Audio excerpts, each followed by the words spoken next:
Jayden.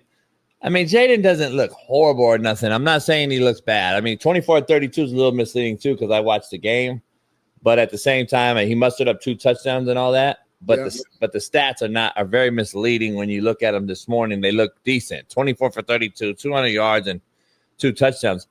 He struggled. He struggled. I mean, especially like first half, they couldn't get anything going. Really, first almost 3 quarters, really, they couldn't get anything really rolling. And he's throwing into coverage consistently, and balls were getting batted. And I'm like, what is he doing? And if you pause the game, I was pausing with AE. I'm looking at it like, look at that, motherfucker's wide open in the slot. It's really simple read shit. Like there's an outside backer. If he robs outside and the Mike backer comes over, you throw it to the slot. If the guy hugs the slot, you throw it outside right now.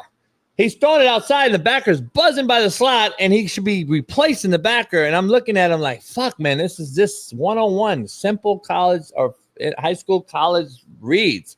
It's not like some defense we've never seen. They're running fucking, spy alert, and they're all standing at the line of scrimmage like some old Rex Ryan shit. This ain't nothing. This wasn't nothing crazy last night. I don't know. I think sophomore slumps are real. They saw it. They were robbing them. They were running a little robber coverage on them. I think, once the book is out, they know. All right, Jaden Daniel, you take read 1 away, he drops it and runs. See, that's the thing people do, and I know for a fact that's what they do. Having spoke to several defensive coordinators, they take things over the years in the regular season. They compile a compilation scouting report together for the playoffs, i.e. Lamar, i.e. these other guys that they face, Josh Allen, Lamar, Mahomes.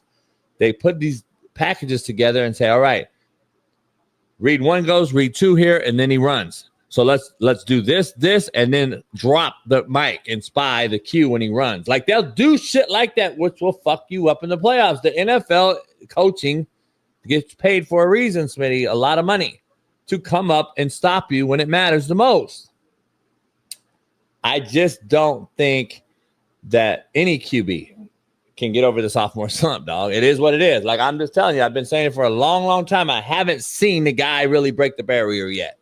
So, listen, I think he has it factor. I think he's going to be good. I don't think he's going to just turn into dog shit overnight. I'm just saying the sophomore slump is real, and that's what will hold this team back, in my opinion, this year. But I think he's going to be in the league for a long time and being very good. So, this what it is, what I watched. Same with CJ last year, like I said. Same with Bo Nix that I saw game 1. Same with Drake May as I saw game 1. Now let's see how they go through the season, and can they still make their team competitive, even though they're finding out they're being schemed every single week by defensive coordinators.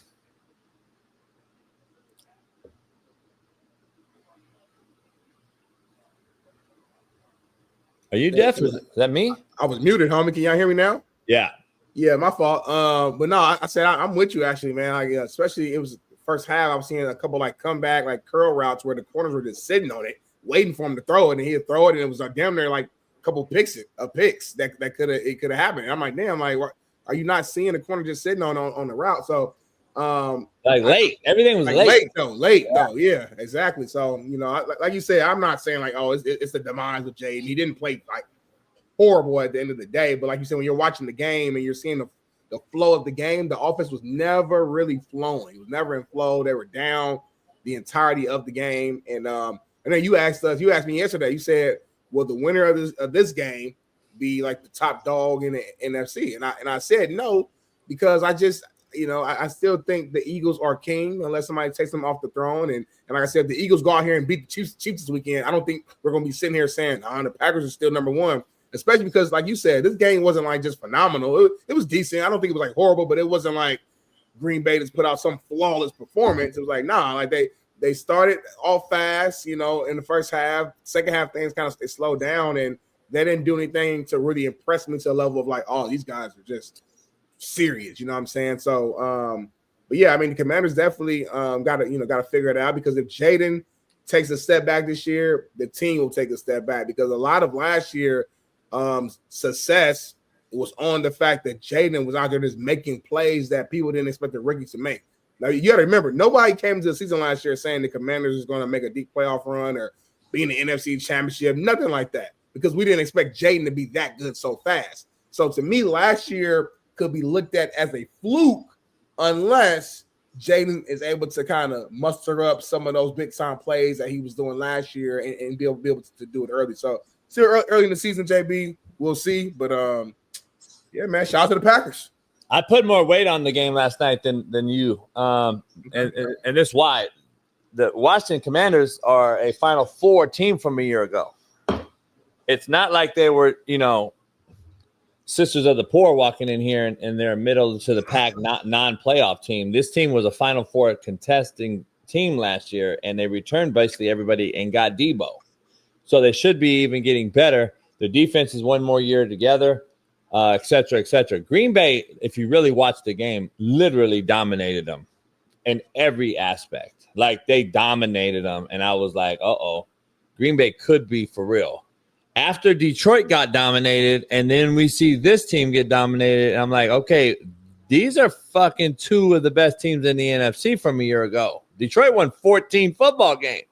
Like, let's be real. This team looked better than I expected early. Mm-hmm. Now, I'm not saying Green Bay is going to run the table and go undefeated. I'm just saying they can have some hiccups, too, if Jordan Love doesn't do his thing and etc.